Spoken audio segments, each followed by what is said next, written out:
Quisiera comenzar haciéndoos una pregunta para que penséis, no para que respondáis, pero sí que para que penséis. Si yo os preguntara quién es la persona a lo largo de vuestra vida que más ha confiado en vosotros, sea padre, madre, hermano, amigo, profesor,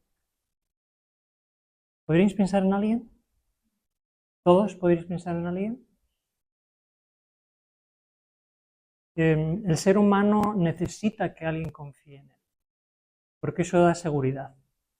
Cuando en una persona nadie confía en ella, se crea un conflicto, se crea digamos, se crea una situación de un vacío que inestabiliza a esa persona, ¿de acuerdo? Entonces el ser humano necesita, y aunque cada día existe menos confianza entre las personas, entre las organizaciones, las instituciones, el ser humano necesita confianza y necesita que confíen en él. Y si os fijáis bien, la palabra confianza, si vamos a buscar cuál es el origen, confianza es confianza, ¿de acuerdo? Ese es el origen de la palabra en realidad. O sea que son sinónimos de la palabra confianza y la palabra fe. Curiosamente, en el libro de Marcos tenemos una situación donde Jesús y sus discípulos salían de Jericó y había un ciego llamado Bartimeo que estaba pidiendo y entonces estaba clamando a Jesús y Jesús para el grupo con el que iba y le dice, id a buscarlo. Y es muy interesante el texto, no hace falta que lo busquemos, pero las personas que van a buscar a Bartimeo le dicen, ten confianza, el maestro te llama. Y cuando luego Jesús hace el milagro, Jesús le dice, tu fe te ha salvado. Confianza y fe son muy, muy similares, ¿vale? En cuanto a su significado. Entonces, hoy quiero hablaros de confianza. Pero antes quiero que hagamos un repaso rápido de algunos versículos populares de la Biblia o versículos que generalmente más recordamos. Yo os pongo un poquito a prueba, yo empiezo el versículo y vosotros tenéis que terminarlo, es fácil. ¿De acuerdo? De tal manera amó Dios al mundo. Vale, ese es el primero. ¿Todo lo puedo? Vale. ¿Jehová es mi pastor? Muy bien, vais de 3-3. A ver esta. Lámpara es a mis pies tu palabra. Muy bien. Eso está en Salmo 119, 105. Esta dice, Dios es amor. Es más difícil recordar dónde está. Primera Juan 4:8 o 4:16. Los dos. Aparece en primera Juan 4:8 y 16. Se repite, por curiosidad. Vale, yo soy el camino, la verdad y la vida. A ver, la segunda parte. Os iba a preguntar, ¿dónde lleva el camino? Porque muchas veces hablamos el camino al cielo. No, el camino al cielo no, el camino al Padre. ¿Vale? El camino al Padre. Vale. Mas buscad primeramente el reino de Dios y su justicia. Vais muy bien, ¿eh? Porque yo sé los pensamientos que tengo acerca de vosotros, dice Jehová. Muy bien, pensamientos de paz y no de mal para daros el fin que esperáis. Curiosamente estas palabras Jeremías las escribe a los que estaban en Babilonia. Habían pecado, tenían que arrepentirse y después iba a ocurrir lo que este texto dice. Ahí va otro texto, en este caso en Isaías. No temas porque yo estoy contigo. No desmayes porque yo soy tu Dios que te esfuerzo. Siempre te ayudaré, ¿qué más? Muy bien, siempre te sustentaré con la diestra de mi justicia. Muy bien. La damos por bueno, vais 8 de 8. Estupendo. Con Cristo estoy juntamente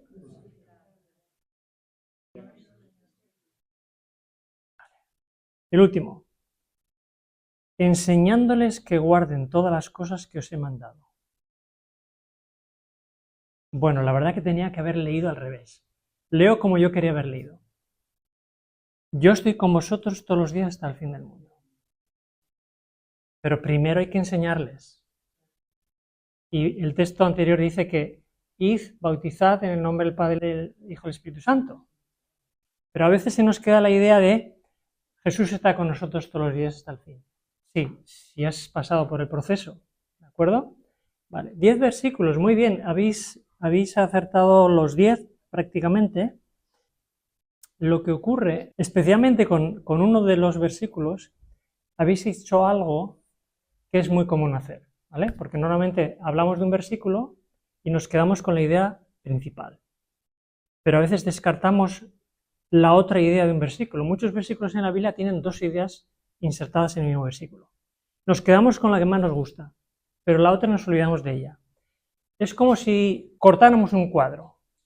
Y os explico, no sé si sabíais que el cuadro más cotizado que tenemos ahora mismo en el mundo se le ha dado el título de El Salvador del Mundo. Fue pintado por Leonardo da Vinci. Hace años atrás, en una subasta, se subastó y alcanzó 450 millones de dólares. Compró un jeque árabe.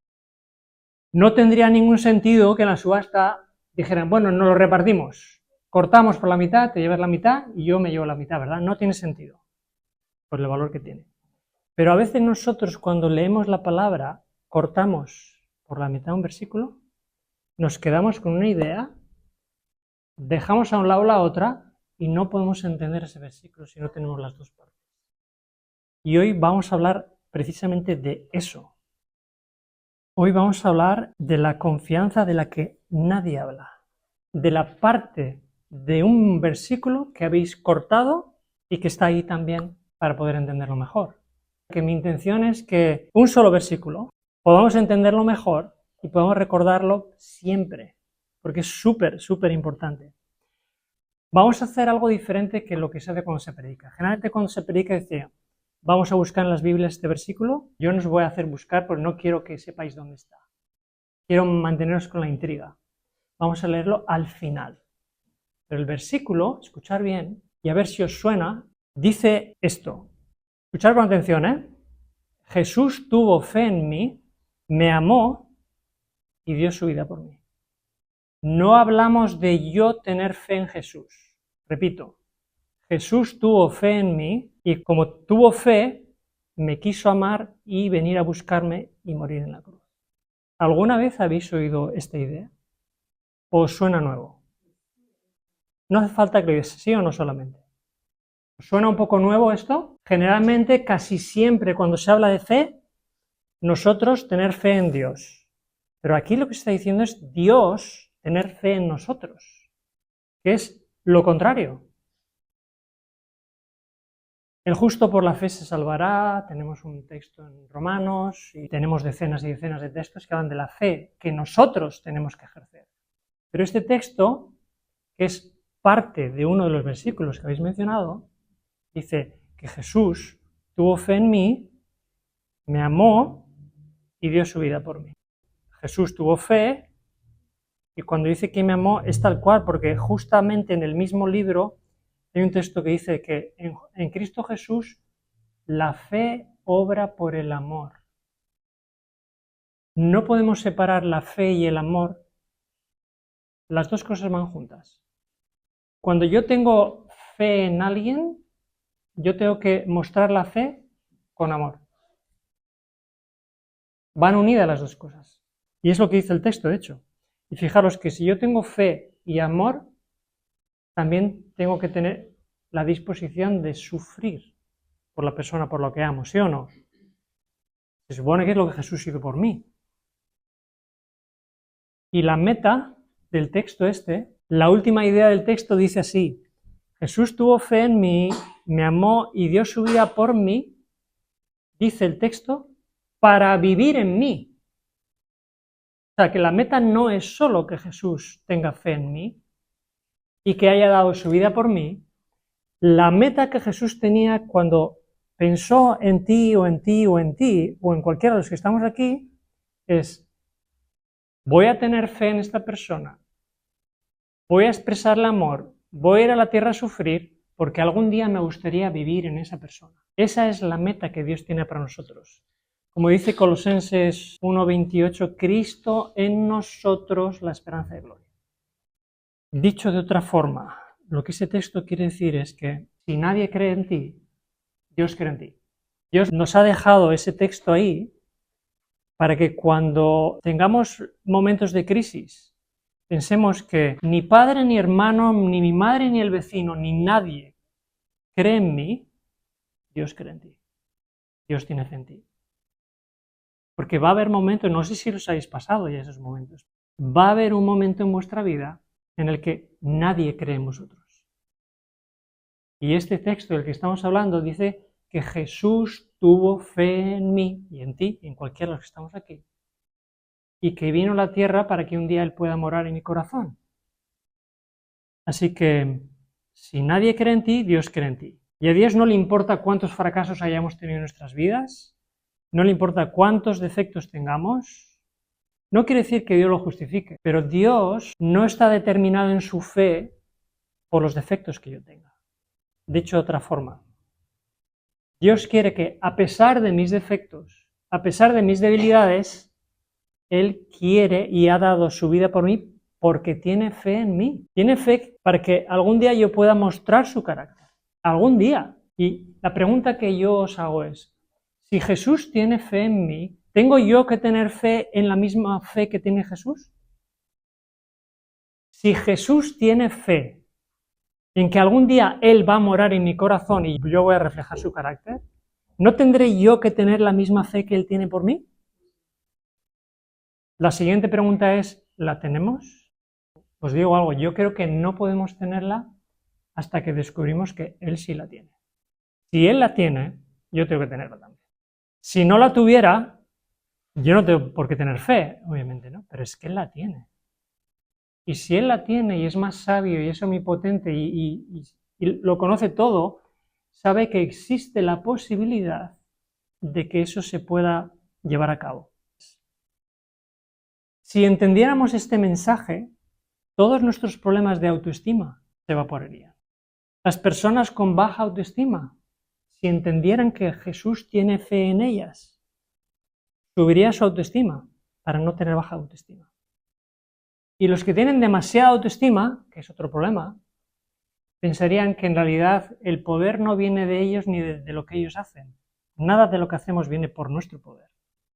El poder viene por lo que Jesús ha hecho primero en nosotros. Y esto es muy importante para entender el versículo que todavía no sabéis. ¿Cuál es? ¿De acuerdo? El Evangelio es un regulador de la autoestima. No puede haber gente con baja autoestima y no puede haber gente orgullosa si ha entendido el Evangelio. Todos los orgullosos que hagan de yo, cuánto hago, cuánto he hecho, cuánto tengo, cuándo voy o cuándo vengo, no han entendido el Evangelio. Porque el Evangelio es Cristo teniendo fe y Él haciendo todo lo posible para que se reproduzca su carácter en mí y el mérito es suyo. No puede haber orgullosos en una iglesia. No es posible. Si hay orgullosos hay un problema. Y cuando estaba preparando esta reflexión, estaba pensando, ¿qué mensaje más interesante sería este para poder compartir en una cárcel, por ejemplo, donde hay tanta gente con problemas de autoestima, tanta gente que les ha faltado el amor en su infancia, que también luego eso ha provocado que ellos puedan cometer ciertos delitos, tanta gente que no confían en sí mismos, que no se valoran a sí mismos, que están perdidos y que están buscando una identidad fuera de lo que debiera ser. Porque la verdadera identidad de un ser humano la encuentra cuando encuentra a Dios, Padre, Dios Hijo y Dios Espíritu. Mientras una persona no tenga la identidad espiritual del Creador, no ha encontrado el propósito en su vida. ¿Cuántas personas, si conocieran este mensaje de que Dios tiene fe en mí, cuántas personas que están pensando en quitarse la vida o se la han quitado, como yo he conocido a algunos, que no tenían ninguna autoestima, que no sabían que Jesús tiene fe en ellos? ¿Cuántas personas se podrían haber de alguna forma haber evitado llegar a una situación de ese tipo. Porque, sinceramente, cuando en la vida de uno alguien ha confiado en uno coge confianza también, ¿verdad? No sé, cada uno de vosotros aquí, ¿quién fue la persona que confió más en vosotros? En mi caso, posiblemente diría que mi padre. Confió en mí para que yo pudiera trabajar con él, confió luego en mí para que yo pudiera hacer otro trabajo que no estaba él involucrado, confió en mí a la hora de poner un negocio, confió en mí pensando que yo podría ir a un lugar lejos como a Cuba donde todo parecía que era un desastre y donde la gente me decía no vayas, te van a meter en la cárcel, vas a tener problemas. Es como que para mí la figura que yo he tenido de referencia siempre ha sido mi padre. Mi padre creo que muchas veces confió en mí y eso da cierta seguridad, cierta alegría también.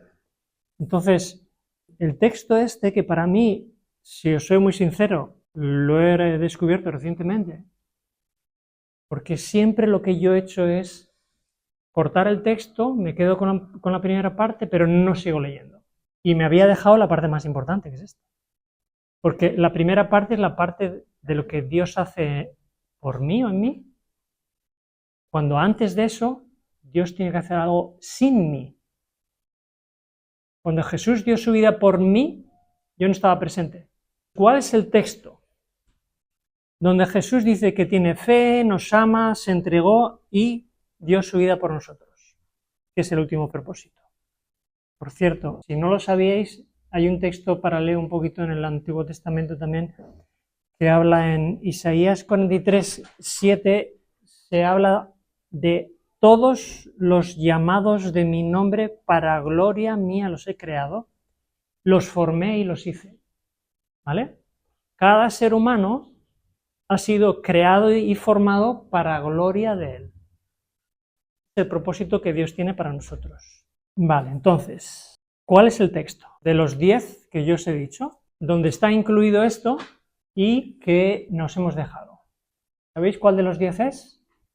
Vale, pues ahí va. El texto que siempre repetimos, pero que nunca terminamos, es: con Cristo estoy juntamente crucificado. Y ya no vivo yo, mas vive Cristo en mí. Punto y coma. Y el texto sigue, pero nosotros terminamos ahí, con el punto y la coma. Y luego viene lo que yo acabo de explicaros: Jesús tuvo fe en mí y me amó y dio su vida por mí para vivir en mí.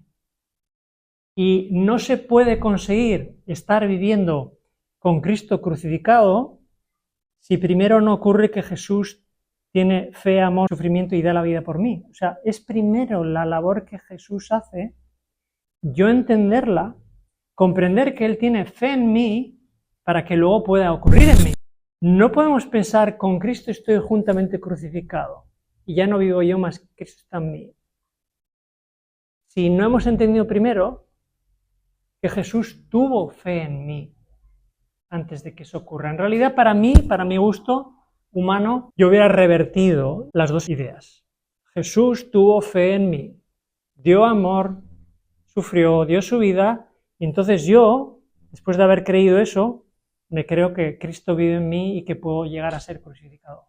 ¿Se entiende mejor el texto si es completo? Invertido. Primero Jesús tuvo fe en mí y yo llegará un día, como Él tiene fe en mí, Él va a llegar un día que va a reproducir su carácter en mí. Y yo podré decir que estoy crucificado si Cristo vive en mí. Y no. No hay forma de estar crucificado si no tengo la fe suficiente para creer que eso es posible, ¿no? De aquí al fin nos esperan pruebas que no podemos imaginar. Y así como Jesús tuvo fe y amor expresado en sacrificio por nosotros, también nosotros vamos a tener que mostrarle que vive en nosotros y que tenemos fe, amor y sacrificio por Él. Fijaros que es lo mismo que Jesús tuvo por mí, ahora yo voy a tener que mostrarlo. Si realmente Cristo vive en mí, yo voy a tener que repetir lo que Él hizo por mí. ¿Sí o no? Él tuvo fe, amor y sacrificio. ¿Dónde está nuestra fe? ¿Dónde está nuestro amor? ¿Y dónde está nuestro sacrificio? ¿Estamos viviendo eso? ¿Estamos viviendo eso? Fe que obra por el amor, hemos leído en Gálatas también. La fe obra por el amor. Personas que crean o que digan que tienen fe, pero no lo expresan con amor, hay que dudar de la fe. La fe no es un concepto intelectual. La fe es una forma de vida que se manifiesta en las acciones. Si yo vengo aquí y quiero ejercer fe, tengo que ejercer amor también. Y tengo que ser capaz de poder hacer algo por los demás. Si no, la fe es un concepto vacío. Si llega el día que puede ocurrir, porque las cosas se van a ir acelerando y se van a ir complicando de tal forma que va a haber muchos cristianos fieles en este mundo que les va a tocar sufrir en el tiempo del fin solos, en algún lugar apartado, en alguna cárcel, solos, sin que nadie confíe en ellos. Si algún día llega eso, o por cualquier circunstancia llegamos al punto en el que nadie confía en nosotros, Dios confía en nosotros. Amén, ¿sí? Amén. ¿Qué mensaje más importante podemos tener una vez que Cristo ha muerto por nosotros? Saber que Jesús confía en nosotros. Y cuando yo vea que en mi vida hay dudas, incertidumbres, soledad, problemas, cualquier tipo de problema que tengamos, este texto de Gálatas 2:20 completo vamos a tener que llevarlo a nuestras mentes. Y no olvidar nunca que Jesús tiene fe en nosotros. Da igual cuántos fracasos haya habido en mi vida, da igual lo que haya ocurrido, si somos sinceros, ¿qué es lo que a Dios le importa? Si somos sinceros, Dios nos puede rescatar de allí donde hemos caído y nos puede dirigir hacia la eternidad porque Él tiene fe en nosotros. Que Dios quiera que eso pueda ser posible en cada uno de los que estemos aquí. Y aunque nos toque incluso perder la vida por ello, seamos conscientes que si Él la perdió por nosotros, no será un problema si nosotros la ponemos. Voy a terminar con una oración, así como estamos. Gracias, Señor, te damos porque la verdad que en este texto hay tanta sabiduría, Señor, y tanto amor que tú has puesto en nosotros, tanta fe, Señor, que a veces, obviamente nadie ha puesto la misma fe que tú tienes en nosotros. Nadie en esta vida, ningún ser humano, Señor, ha confiado tanto como tú en nosotros, porque nadie nunca ha pensado que pudiéramos llegar a un punto al que pudiéramos alcanzar a reflejar tu carácter, Señor. ¿Tú tienes fe en que eso es posible? Sabemos que tu Espíritu Santo tiene que trabajar en nosotros para que esa obra sea así. Tenemos, Señor, que arrepentirnos de nuestra incredulidad en primer lugar y de todo aquello que está poniendo una traba para que ese plan que tú tienes para nosotros de vivir en nosotros sea una realidad. Y a pesar de que puede haber tinieblas alrededor nuestro en cualquier circunstancia donde estemos, nosotros, a través de tu carácter, podamos ser luz en medio de las tinieblas, Señor. Queremos que sea esto una realidad y que allá donde nos toque a cada uno vivir en el tiempo del fin, siempre recordemos que tú confías en nosotros, que tú vas a estar con nosotros todos los días hasta el fin y que tú quieres que reflejemos tu carácter para que cuando tú vengas seamos semejantes a ti. En el nombre de Jesús te pedimos todo esto. Amén.